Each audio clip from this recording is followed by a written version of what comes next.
जय माता दी। प्रिय भक्तों, माता रानी की असीम कृपा आप सभी पर बनी रहे।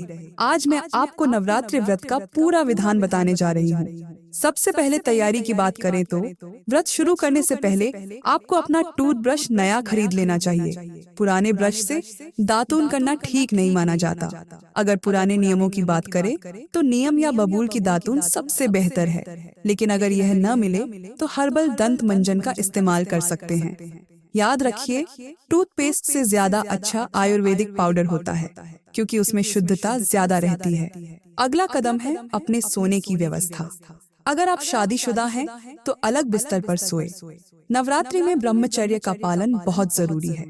पुराने समय में लोग जमीन पर सोते थे, लेकिन अगर यह संभव न हो तो लकड़ी की चारपाई या सख्त बिस्तर का इस्तेमाल करें। नरम गद्दे या स्प्रिंग वाले बेड से परहेज करें। व्रत से पहले अपना बिस्तर अच्छे से साफ कर लें और पूरे 9 दिन उसी पर सोए। खाने पीने की तैयारी के लिए बाजार जाकर सिंघाड़े का आटा, कुत्तू, मखाने, साबूदाना और फल जैसी चीजें पहले से खरीद लें। व्रत के पहले दिन स्नान करते समय पानी में हल्दी मिलाएं। यह सिर्फ पहले दिन के लिए है, बाकी दिन सामान्य पानी से नहा सकते हैं।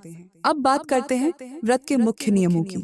अगर आप कलश स्थापना या अखंड दीप नहीं जला रहे हैं तो भी कोई दिक्कत नहीं है। घर में मौजूद माता दुर्गा की तस्वीर या मूर्ति के सामने पंचोपचार पूजा करें।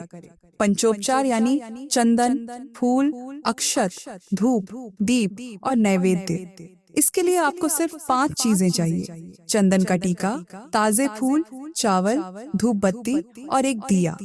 अगर 16 चीजों से पूजा करना चाहते हैं तो इसमें फल, मिठाई, इत्र जैसी चीजें शामिल कर सकते हैं। संकल्प लेने का तरीका सुनिए। हाथ में चावल, फूल, कुशा और जल लेकर मन में दृढ़ निश्चय करें कि मैं यह व्रत पूरी श्रद्धा से करूंगी या करूंगा। हे माता, मेरी मनोकामना पूरी करो। इसके बाद दिन भर ओम दुन दुर्गाय नमः का जाप करते रहे। अगर भूलवश कोई गलती हो जाए, जैसे गुस्सा आ जाए या अनजाने में कोई नियम टूट जाए, तो यह मंत्र उसकी क्षतिपूर्ति कर देगा। माता का नाम लेते रहने से व्रत की शक्ति बढ़ती है। पूजा के समय 2 बार आरती जरूर करें, सुबह और शाम। आरती में 5 सुपारी, लौंग, इलायची चढ़ाएं। अखंड दीपक जलाने का विशेष महत्व है। अगर दीपक जला रहे हैं तो 9 दिन तक उसे बुझने न दें। कलश की स्थापना कर रहे हैं तो उसे हिलाएं नहीं और रोज उसमें ताजा जल डालें। अब पुरुष भक्तों के लिए कुछ महत्वपूर्ण बात, जैसे दाढ़ी बाल न कटवाएं, नाखून न काटे, चमड़े का बेल्ट या पर्स न पहने। महिलाएं लिपस्टिक और नेल पॉलिश से परहेज करें, क्योंकि इनमें अल्कोहल होता है। हालांकि सिंदूर, बिंदी और चूड़ियां पहन सकती हैं। मोबाइल पर अश्लील चीजें न देखें, न सुने, न सोचें। ब्रह्मचर्य सिर्फ शारीरिक नहीं, मानसिक शुद्धता भी मांगता है। व्रत में क्रोध करना सबसे बड़ा दोष माना गया है। अगर बच्चों की शैतानी या किसी बात से गुस्सा आए तो तुरंत ओम दुन दुर्गाई नमः बोलना शुरू कर दें। फोन पर गपशप कम करें, क्योंकि बातचीत में किसी की निंदा हो सकती है। दिन में सोने से बचें, रात को भी जल्दी सोएं और सुबह ब्रह्म मुहूर्त में उठकर पूजा करें। खाने पीने के नियम थोड़े सख्त हैं। नमक बिल्कुल न लें। अगर स्वास्थ्य संबंधी कोई समस्या हो तो सेंधा नमक थोड़ी मात्रा में ले सकते हैं। चाय कॉफी की जगह गुनगुना पानी या फलों का रस पिएं। साबूदाना से परहेज करें, क्योंकि इसे बनाने की प्रक्रिया में कई केमिकल्स यूज होते हैं। कुत्तू या सिंघाड़े के आटे की रोटी बनानी हो तो घर पर ही आटा पिसवाए। मासिक धर्म के दौरान व्रत कर रही हैं तो पूजा में शामिल न हो, लेकिन मन ही मन मंत्र जाप करती रहे। कन्या पूजन और हवन व्रत का अहम हिस्सा है। अष्टमी या नवमी को 9 कन्याओं को घर बुलाकर उनके पैर धोए, माथे पर कुमकुम लगाएं, हलवा पूरी खिलाएं और दक्षिणा दें। याद रखें, कन्याओं को भोजन कराते समय उन्हें माता के 9 रूपों का प्रतीक माने। व्रत पूरा होने पर कलश का जल घर के कोनों में छिड़के। जौ उगाने की परंपरा है तो उसे लाल चुनरी में लपेटकर नदी में विसर्जित करें। अगर 1 साल व्रत करने का संकल्प लिया है तो अगले साल जरूर करें, नहीं तो दोष लगता है। लेकिन अगर मन्नत पूरी हो गई हो तो उद्यापन करके व्रत समाप्त कर सकते हैं। 2025 की चैत्र नवरात्रि की तिथियां और देवियों को याद रखें।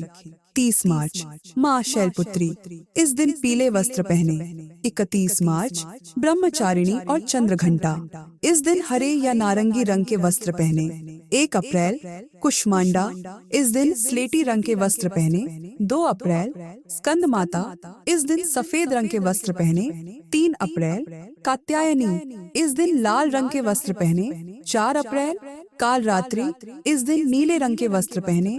5 अप्रैल महागौरी, इस दिन गुलाबी रंग के वस्त्र पहने। 6 अप्रैल सिद्धिदात्री, इस दिन बैंगनी रंग के वस्त्र पहने। अब हम नवरात्रि व्रत के कुछ गहरे रहस्यों और आध्यात्मिक महत्व की बात करेंगे। सुनिए, यह व्रत सिर्फ 9 दिन का उपवास नहीं, बल्कि अपने अंदर की 10 महाविद्याओं को जागृत करने का मौका है। हर दिन माता के एक नए स्वरूप की पूजा करते हुए अपने मन के 10 द्वारों को शुद्ध करने का संकल्प लें। जैसे पहले दिन माँ शैलपुत्री की पूजा करते समय अपने इरादों को पहाड़ जितना मजबूत बनाएं। दूसरे दिन ब्रह्मचारिणी माँ के समान तपस्या का भाव रखें। तीसरे दिन चंद्रघंटा की घंटियों सा मधुर स्वभाव अपनाएं।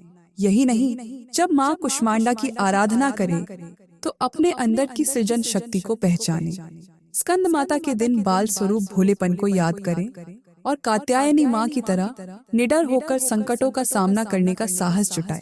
7वें दिन माँ काल रात्रि के रूप में अज्ञान के अंधकार को मिटाने का प्रण लें। 8वें दिन महागौरी की तरह पवित्रता को जीवन में उतारे और अंतिम दिन सिद्धिदात्री माँ के चरणों में समर्पित होकर यह मांगे कि हर साधना सफल हो। एक और गुप्त बात बताऊं, नवरात्रि में पीपल के पेड़ के नीचे बैठकर जप करने से कुंडलिनी शक्ति जागृत होती है। अगर संभव हो तो सुबह 4 बजे उठकर ब्रह्म मुहूर्त में मंत्र साधना करें। इस समय की गई पूजा का फल 100 गुना मिलता है। आखिर में एक विनम्र निवेदन, व्रत पूरा होने पर जो भी प्रसाद बांटें उसे प्यार से बनाएं। एक अनाज के दाने में भी माँ का वास होता है। और हाँ, व्रत के बाद जब पहला अन्न खाएं तो माता को धन्यवाद जरूर दें, क्योंकि यही तो है असली भक्ति, हर पल कृतज्ञता के साथ जीना। मैं यही विराम लेती हूँ। आप सभी के लिए माता रानी का आशीर्वाद हो कि यह नवरात्रि आपके जीवन में नई ऊर्जा, नई उमंग और असीम शांति लाए। जय माता दी।